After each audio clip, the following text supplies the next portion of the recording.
নবী সাল্লাল্লাহু আলাইহি সাল্লাম আবু তালিবকে কালেমা পড়াবার জন্য কি পরিমাণ কাঁদছে, চেষ্টা করছে। শেষ মুহূর্তে বলছে, চাচা চাচা কালেমাটা পড়েন না চাচা। বলছে না, মানুষের কাছে বেইজ্জতি হব, পড়বো না, মানুষ লজ্জা দিবে। আল্লাহ নবী সাল্লাল্লাহু আলাইহি সাল্লাম বলছে, কানে কানে বলেন, আমি কাউকে শোনাবো না, আমি শুধু হাসরের মাঠে বলবো, মৃত্যু পর্যন্ত চাচা ওয়াদা দিলাম জগৎবাসীকে শোনাবো না আপনি ঈমান আনছিলেন, কানে কানে কন। আবু তালেব বলছে না, কানে কানেও বলবো না। এবার নবী বলে চোখের পানি ফেলতে ফেলতে, চাচা এমনও কইতেন না তো, ঠিক আছে চাচা আমি কালেমাটা পড়ি, আপনি শুধু ঠোঁটটা নাড়েন, আপনি শুধু ঠোঁটটা নাড়বেন, আমি হাসরের দিন বলবো মাওলা আমার চাচা কালেমা পড়ছিল এজন্য ঠোঁট নাড়ছে, এর সুযোগ দেন। চাচা বলছে না না না, আমি ঠোঁটও নাড়বো না। আল্লাহ নবী তখন অঝরে কাঁদতেছিলেন আর চোখের পানি ফেলে বললেন, চাচা আপনি জাহান্নামের আগুনে জ্বলবেন, আমি সইব কেমন? আবু তালেব নাফরমান তখন কি বলছে জানেন? আন্নারু খায়রুম মিনাল আর। মুহাম্মদ, মানুষের কাছে লজ্জা পাওয়ার চাইতে আগুনে জ্বলা অনেক ভালো। বাপ, নিজেদের জিন্দেগিতে একবার ভাইবা দেখেন, আমিও ভাবি আপনিও ভাবেন এমন আচরণ আমার মধ্যে আছে কিনা। 3 দিন ধরে যে বাড়িতে মেয়ের বিয়েতে ছেলের বিয়েতে যে ডেক সেট বাজাইলেন, কারে খুশি করার জন্য?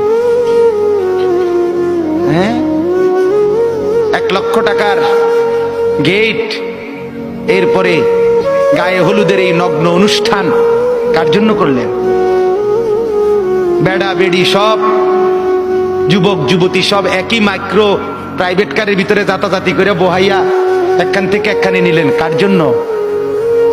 পুরা প্যান্ডেলের ভিতরে একসাথে বেড়া বেড়ি একত্রে খায়, নাচে, গায়, ফুর্তি করে, কার জন্য? শুধু সমাজ, সোসাইটি, পরিবেশ, সোসাইটি মেনটেন করছেন, সমাজ মেনটেন করছেন।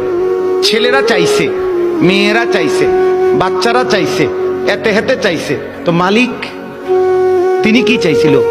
ওনার কথা মনে হয় নাই? রাসূল সাল্লাল্লাহু আলাইহি সাল্লাম তার কথা মনে হয় নাই? বলেন, কিয়ামতের দিন নবী সাল্লাল্লাহু আলাইহি ওয়াসাল্লামের কাছে কোরআনে আছে, ফাকাইফা ইযা জিনা মিন কুল্লি উম্মাতিন বিশাহীদ ওয়া জিনা বিকা আলা হাউলা'i শাহীদা। নবীকে বলছে আল্লাহ, বন্ধু আপনার উম্মতের প্রত্যেকের আমলনামা আমি আপনার হাতে দেখাবো, আপনার হাতে,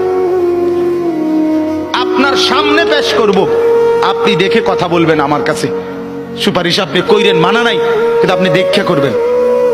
রাসূলুল্লাহ সাল্লাল্লাহু আলাইহি সাল্লাম যদি হাসরের ময়দানে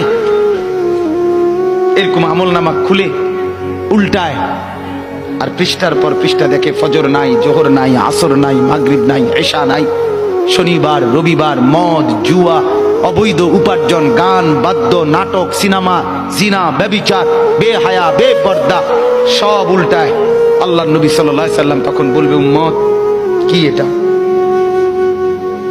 উম্মত, আমার 23 বছরের এত চোখের পানির কথা একবারও মনে হয় নাই? কি আনছো এটা আমারে? উম্মত, তুমি জানো না আমি যে তায়েফের পাথরের আঘাতে পুরা পিঠ চালনির মতো ঝাঁঝরা বানায় ফেলছে আমার? শোনো নাই তুমি? আমারে যে উহুদের ময়দানে দান দান শহীদ করে রক্তাক্ত করছে, তুমি শোনো নাই? আমি যে 14 দিন পেটে ক্ষুধার তাড়নায় পাথর বাঁধছিলাম, উম্মত তোমার মনে নাই?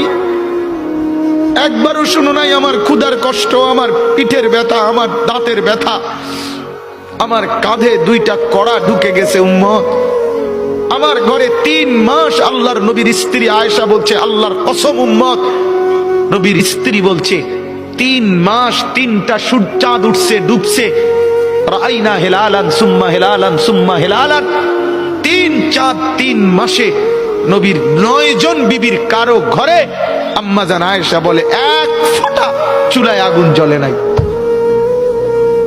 মা আওকাদাত ফি আবিয়াতে রাসূলিল্লাহ নারুন, নবীর একজন বিবির ঘরেও আগুন জ্বলে নাই। আল্লাহর নবীর স্ত্রী আয়েশা একদিন বলছিল নবীকে, পিঠে হাত বুলাইয়া, ইয়া রাসূলুল্লাহ, স্বামী আপনার পিঠ ছিদ্র ছিদ্র কেন? পুরা পিঠ চালনির মতো ছিদ্র ছিদ্র কেন? আপনার কি ছোটবেলায় বসন্ত রোগ হয়েছিল, গোটা হয়েছিল। আল্লাহর নবী চোখের পানি ফেলে বলছে, আয়েশা তুমি জানো না আমার এই পবিত্র দেহে তো কোনোদিন মশাও বসে না, মাছিও বসে না, পোকা বসবে কেমনে? আমার পবিত্র দেহে তো হাঁটলে মেশকের গ্রান বের হয়, আমার পেশাব পায়খানাও তো কোনোদিন জমিনের উপরে 1 সেকেন্ড থাকে না, মাটি ফাঁক করে ভেতরে নিয়ে যায়, সেই আমার গায়ে গোটা হবে কেন? আয়েশা এগুলো আমার তায়েফের পাথরের আঘাতের রক্তের দাগ।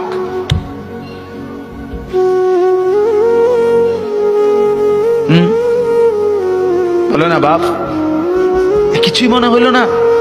এভাবে ভুলে গেলেন, ভুলে গেলেন? রাসূলুল্লাহ সাল্লাল্লাহু আলাইহি সাল্লামকে একবারও মনে হলো না? আল্লাহকে ভালোবাসেন, নবীকে ভালোবাসেন, আখিরাত চিনেন? এই বাপ, আমি আপনাদের সন্তান, যে আল্লাহর কোরআন যে ধরে নাই, ছোঁয়ে নাই, পড়ে নাই, বিশ্বাস করেন পড়ার কোনো মজা, লেখার কোনো মজা, জ্ঞানের কোনো মজা, শিখার কোনো মজা, জানার কোনো মজাই সে পায় না। আপনি যেন কিছুই পান নাই, তেমন কিছু পান না।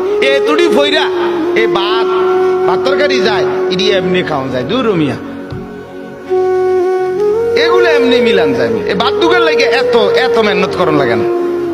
অল্প কয়টা ভাতের জন্য, বিল্ডিং একখান করণের জন্য এত কিছু করতে হয় না, এত কিছু করতে হয় না। অতএব দয়া করে, মেহেরবানি করে, হাত জোর করে অনুরোধ, আপনি শিখেন, কোনো মানা নাই। আপনি বৈষয়িক সব পড়া পড়েন, আপনি সব শিখেন, কিন্তু তার উপরে আল্লাহর কোরআন রাখেন, রাসূলুল্লাহ সাল্লাল্লাহু আলাইহি সাল্লামের সুন্নাহ রাখেন, দিন শিখেন, আল্লাহর কোরআন একটু একটু করে পড়তে শিখেন। আল্লাহ তাআলা আমাদের প্রত্যেককে তৌফিক দান করেন। নিয়ত করেন যে কোরআন পড়বেন ইনশাআল্লাহ। বলেন ইনশাআল্লাহ, বলেন জোরে সোরে বলেন ইনশাআল্লাহ। আল্লাহ তৌফিক দান করেন। একজন যুবক, আমার বাপ, আবারও বলছি, আবারও অনুরোধ করছি, জীবন শোনাটা, আল্লাহর কথা শোনাটা খামখেয়ালি বানায়েন না। ইডি হুজুররা কয় মাইতো নাই তান কইবই, আপনি আমি শুনলে শুনলাম, না শুনলে না, না না না, তা খামখেয়ালি না, খামখেয়ালি না। ও চিরেই আপনিও কবরে যাবেন, আমিও কবরে যাব, ঠিক কিনা বলেন না কেন? খুব দ্রুত। আল্লাহ তাআলা আমাদের প্রত্যেককে তৌফিক দান করেন।